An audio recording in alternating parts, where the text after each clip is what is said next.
Good morning, and welcome to our April 16th forum. Before we go into our scheduled forum that we had prepared for today, we'd like to talk a little about what happened in Boston at the marathon yesterday, the devastating events that occurred and the things that the people faced, and not only during the bombings but afterwards and following today. Senator, would you like to make some comments? Oh, thank you. And it's nice seeing you this morning, and I just feel horrible for the families, what they had to go through yesterday, and my sympathies go out to all the injured who had to deal with the events yesterday. And you know, watching it, it's such a surreal feeling just to see that happening here in Boston, or in our country. It's you know, I had the pleasure of going to Israel last December, and you get to see what the people deal with there, basically living in a state of war every day of their lives, and this is something you don't think is going to happen here. Even though we had 9/11 many years ago, I think a lot of us have, not that you put it in the back of your mind, but you just feel much safer than we did many years ago. And to have that happen again, it's just horrific. And again, my sympathies go out to the families who had to deal with you know, some people, the losses that were incurred of lives and the injuries. In watching the TV this morning, they mentioned that there are 3 people dead and 141 injured. That's the latest toll. And that some of the runners were on their way back home to Chicago this morning, and there were a couple of Muslims on the plane. They felt uncomfortable. The plane taxied back to the runway, to the gate, and they were removed before they proceeded on. So we're going to have to go through some displeasure until some of the things are found out as to who caused this, what caused it, and see that hopefully that it doesn't happen again. And it's not only Boston where it occurred. Everyone is on alert in all the major cities throughout the country. And I think one thing we have to be very careful of, if we look at some of the tragic events that have happened in this country, they've not all resulted from international terrorist groups. You know, it's sad to say on some occasions that we've had domestic terrorists cause these type of events, these tragic events. So, you know, we have to be open-minded and remember that, you know, the investigation is ongoing. We have to let the authorities complete their investigation, and obviously people should be careful, but keep an open mind as to not prejudging any certain groups over the next weeks, days, until the investigation has been completed. But it's just tragic. If you think, how long is it? It's been over 100 years that the Boston Marathon has been taking place, and we haven't had any events like this to occur.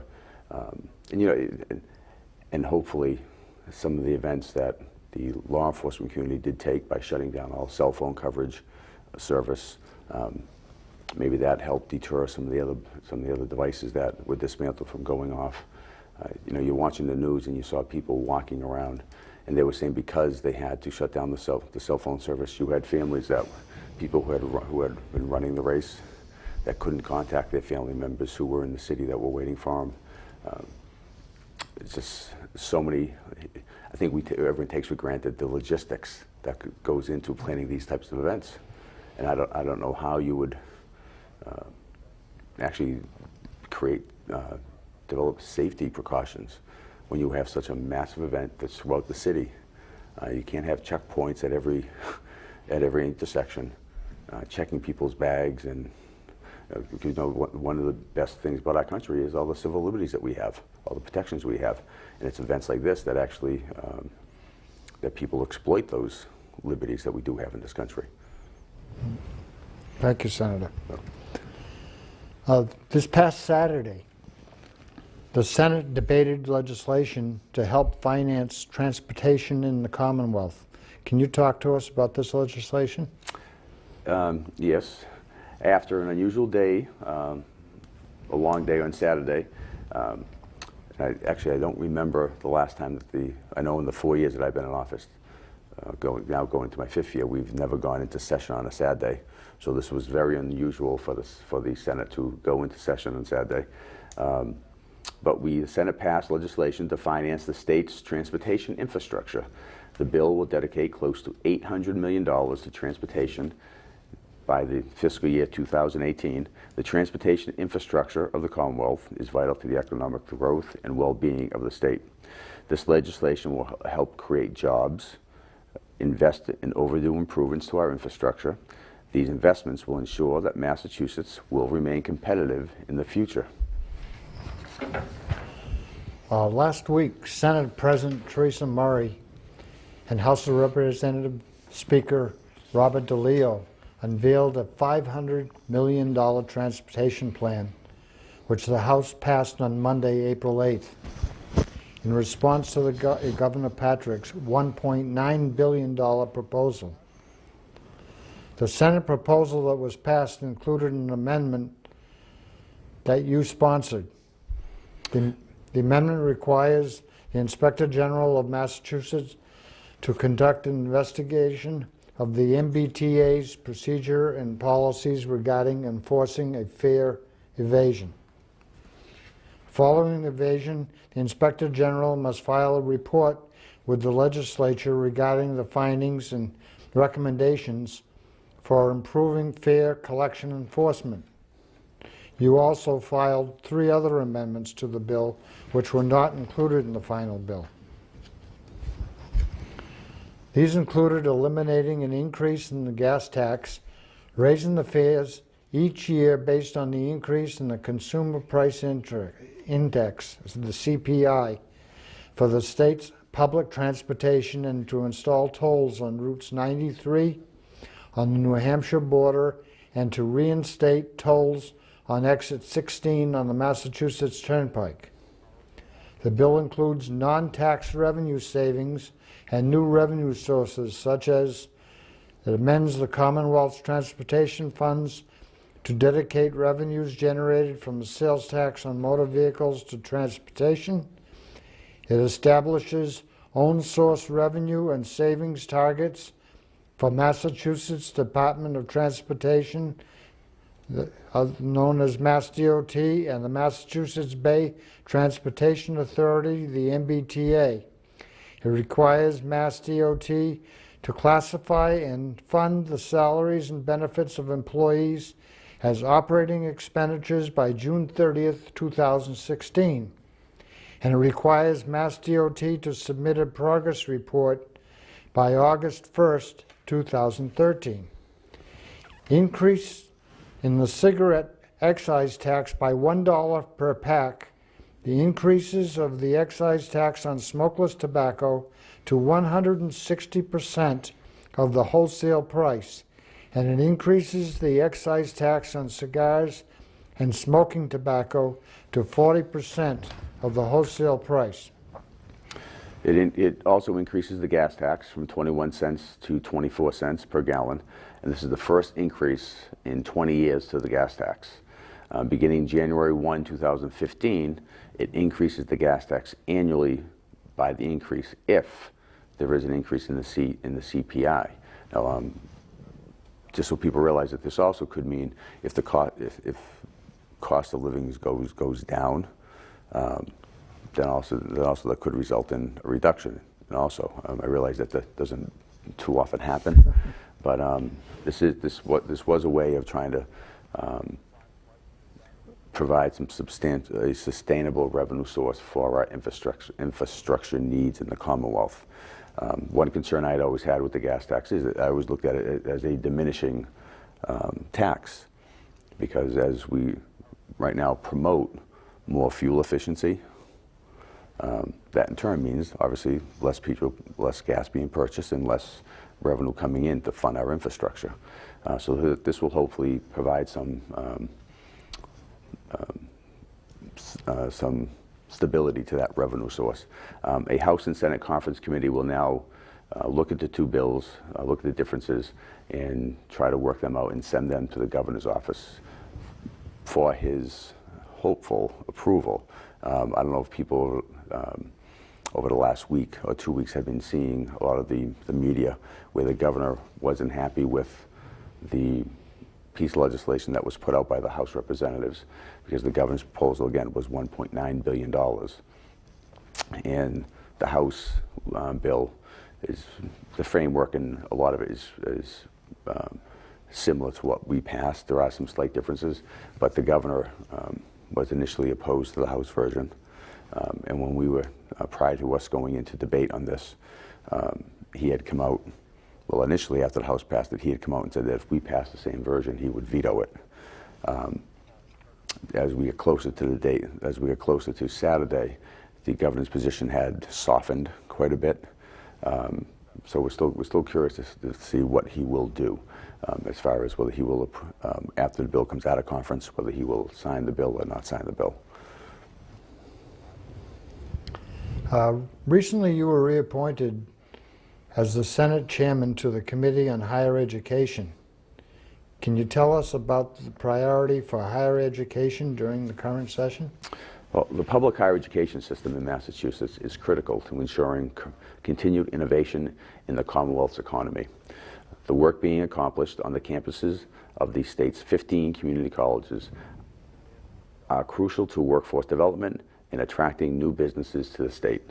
I applaud the Patrick administration for their strong commitment to these campuses by providing new investments in our community colleges in his fiscal year 2014 budget. In the governor's budget proposal, the Commonwealth's 15 community colleges provide a wide variety of affordable and highly effective educational and career programs to prepare students of all ages for both the job market and future academic study. Goals that remained a priority of yours as chairman of the Committee on Higher Education: 1, creating a 21st century workforce that is responsive to local and state economic needs; 2, reducing unemployment across the state; and 3, closing the achievement gap. The governor's budget has set forth efforts to reform the community college system by increasing accountability and strengthening collaboration to improve both academic and workforce training outcomes. The Department of Higher Education and the community colleges have worked to collaborate both internally with the Executive Office of Labor and Workforce Development and the Executive Office of Housing and Economic Development, as well as externally with local employers, to ensure that the workforce initiatives at the campuses meet the needs of the students and the local economy. The governor's FY 2014 budget includes new investments of $2.3 million that will build on the following elements of the 2013 budget, including new scholarship funding for in-demand careers, rapid response grants, which give our community colleges and potential employers the opportunity to develop career-specific curricula based on the needs of these employers. The Community College Workforce Grant Advisory Committee, a committee which I am a member of, has promoted the development of workforce training programs in partnerships with the Commonwealth businesses and industry and other educational and training institutions, labor organizations, and other organizations supporting workforce development.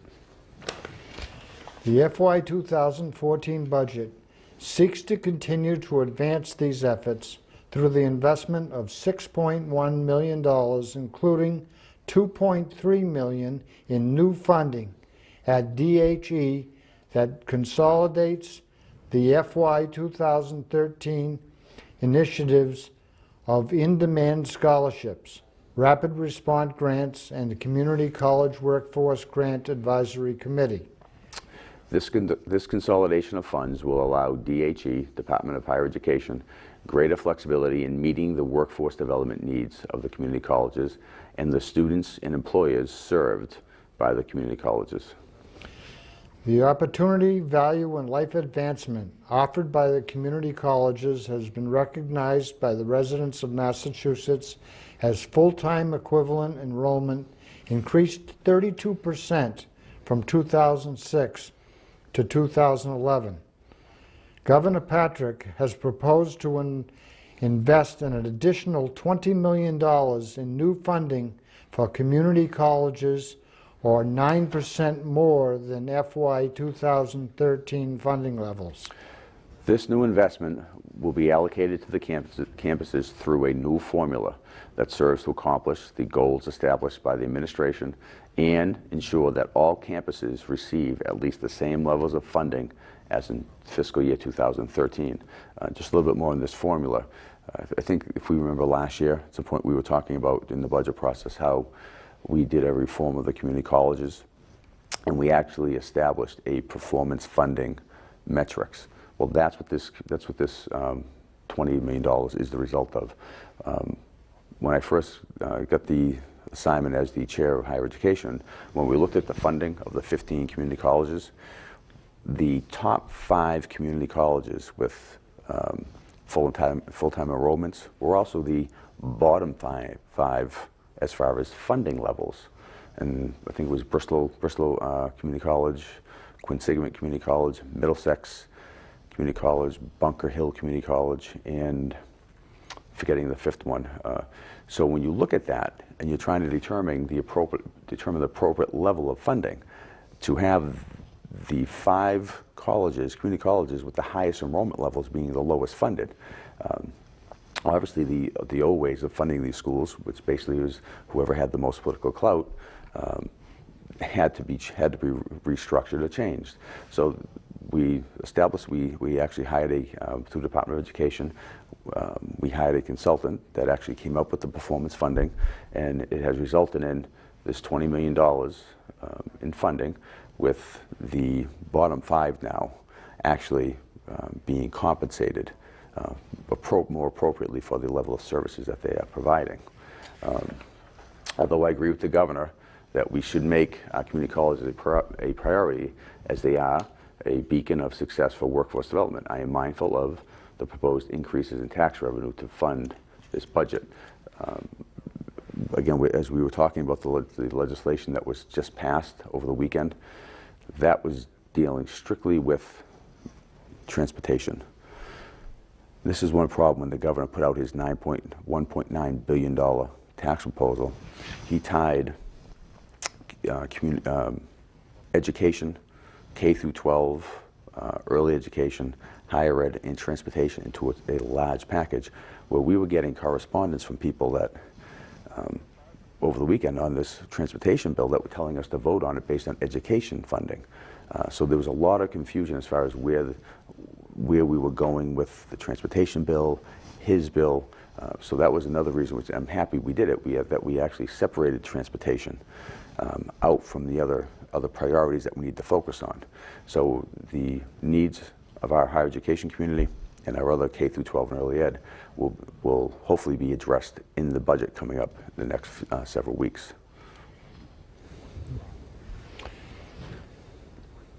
As we're talking about higher education in Massachusetts, the Committee on Higher Education held a hearing with the Secretary of Education and the Commissioner of Higher Education. Can you tell us a little about this hearing? Well, on Wednesday, March 13th, myself, along with the members of the committee, held a hearing at the Massachusetts State House regarding higher education in the Commonwealth. Massachusetts Secretary of Education Matthew H. Malone and Commissioner of Higher Education Richard Freeland spoke and answered questions from the committee on issues concerning higher education institutions in Massachusetts. The hearing also covered issues related to the fiscal year 2014 budget. As chairman of the committee, the Joint Committee on Higher Education. These hearings are helpful. They give members of the committee a greater insight on higher education in the state as we prepare legislation and budget amendments. The conversation on the needs and future of higher education in the Commonwealth must continue to ensure that our higher education institutes remain affordable and accessible. Furthermore, the committee also held hearings with UMass, University of Massachusetts, the state university systems, community colleges, and spoke on specific matters regarding each of their campuses. Last month, Governor Patrick signed into law legislation that you co-sponsored. Can you talk to us about this piece of legislation? Yeah, Friday on March 8th, Governor Patrick recently signed into legislation to ensure the safety for social workers in the Commonwealth. And again, it's a bill which I co-sponsored. The law requires all programs providing direct services to clients who are operated by, licensed, certified, or funded by Health and Human Services to have workplace violence prevention and a crisis response plan. Plans must be updated at least annually for social workers, human service workers, volunteers, and all other employees. Programs that do not have safety training in place shall require their employees to enroll in safety training, which will be developed and offered by the Executive Office of Health and Human Services. More than 1/2 of social workers in the Commonwealth have been physically assaulted in a work-related incident.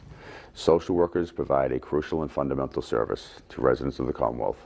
This legislation is critical to ensure the protection of social workers as they continue to provide services for our most vulnerable populations. The Massachusetts Operational Services Division has an upcoming event that will be taking place at the DCU Center. Can you share with us some information regarding this upcoming event? Yes, on Thursday, May 2nd, the DCU Center in Worcester will be hosting the 2013 Mass Buy Expo, the largest business-to-government event in the Commonwealth. The event is the largest statewide event specifically for public purchasing and procurement officials, program managers, and contract users. This year, the Mass Buy Expo will have 6 new improvements. 380 exit booths, 40 more than in 2012, improved government resource center, a conveniently located in the DCU Center atrium, admission to e-procurement university, an on-site education pavilion about the Commonwealth's new e-procurement system implementation project scheduled to replace Compass in December 2013. Buy It Now campaign, limited time discounts from participating statewide contractors, free entry to over 15 educational workshops, free breakfast, lunch, and parking. For more information, go to register for this event. Visit www.mass.gov/OSD/massbuys. Many of our viewers wish to stay up to date on the matters concerning the district and the Commonwealth, and there are ways for our constituents to stay informed. Yes, thanks for asking that. I have a Facebook, Twitter, and monthly newsletter to ensure that constituents are given important information regarding the 2nd Worcester District and the Commonwealth, and also any matters dealing with economic development, education, anything that we think is going to be of importance to the people of the district, or even some of our municipalities. If there are grant programs coming out, I try to make it as informative as possible, because we get so many requests from constituents regarding a variety of issues, that anything that we can put out there to make it easier so people don't have to call our office and they can get a referral. That's one thing actually I have found since I've been in office, is that there are so many resources that the state has, but the state just does a horrible job at marketing. And I guess rightfully so. We don't have we don't put a lot of our resources or revenues that we get into marketing. We create the program. We try to answer a need from the constituents, but then after it's created, there's just not a lot of advertisement to the people saying, look, this is what we have in place. I believe strongly ensuring that constituents are kept up to date. This is why I've established my Facebook and my Twitter accounts and a newsletter. Constituents who wish to follow me on Facebook may follow me by visiting. For Twitter users, I may be followed by visiting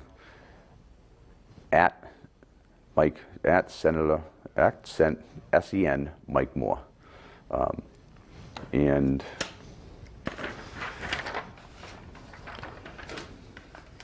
any constituent who wishes to receive a monthly e-newsletter may sign up by visiting the Senator's website at electmikemore.com, and you may email Michael Moore at masssenate.gov.